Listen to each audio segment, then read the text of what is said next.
नमस्कार, स्वागत है आप सभी का मेंटर्स ज्ञान में। एक द्वीप का नाम है सेंट मार्टिन द्वीप। बंगाल की खाड़ी में स्थित है। बंगाल की खाड़ी के उत्तर पूर्व में इस द्वीप की स्थिति है। इस द्वीप पर बांग्लादेश अपनी उपस्थिति दर्ज कराता है, यानी ये द्वीप जो है वह बांग्लादेश का भाग है।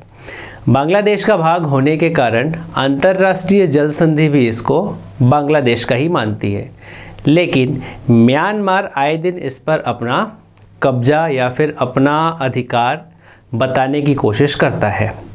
2018 में ही म्यांमार ने इस द्वीप को अपने देश के अंदर शामिल कर लिया था। बाद में जब विरोध हुआ तो नक्शे से उसको बाहर कर दिया। फिर जब म्यांमार में तख्तापलट हुआ, वहाँ सैन्य शासन आया, तब के समय से वापस इस सेंट मार्टिन द्वीप पर अधिकार जमाने की कोशिश कर रहा है म्यांमार।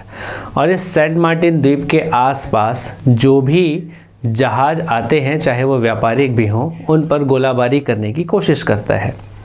मैप के माध्यम से समझते हैं कि ये सेंट मार्टिन द्वीप कहाँ पे स्थित है और यहाँ पे क्या क्या चर्चाएं हो रही है। ठीक, तो ये जो आपके सामने मैप आ चुका है, इसमें आप देख पा रहे होंगे ये बंगाल की खाड़ी है, इसके बगल में हमारा भारत है, और बंगाल की खाड़ी के नॉर्थ ईस्ट डायरेक्शन में इस जगह पर स्थित है सेंट मार्टिन द्वीप।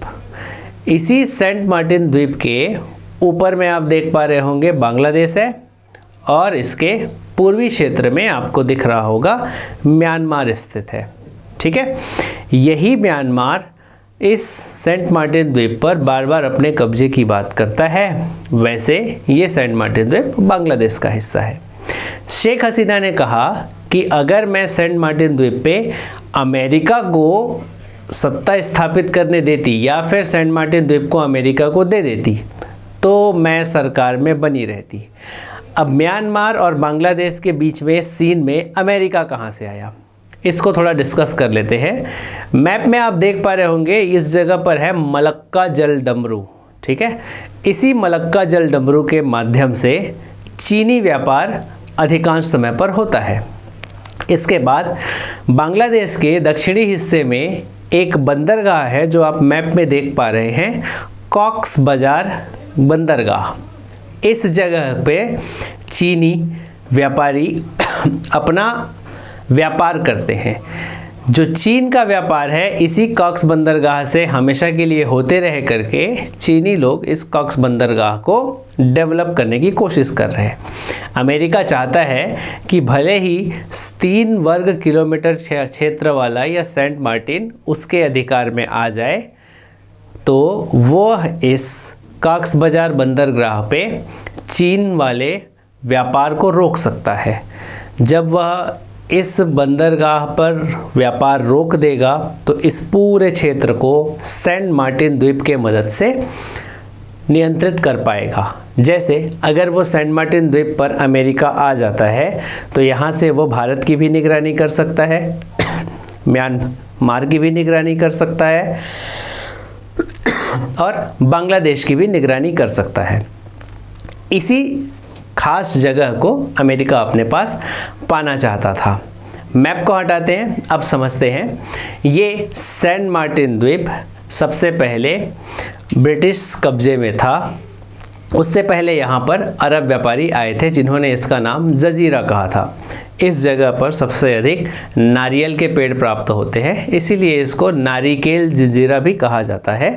सेंट मार्टिन द्वीप विश्व में सामरिक दृष्टि से या फिर कूटनीतिक दृष्टि से बहुत महत्व रखता है। इसीलिए यह जो सेंट मार्टिन द्वीप है, इस पर अमेरिका अपना कब्जा स्थापित करना चाहता है। शेख हसीना ने यह आरोप लगाया है कि उनके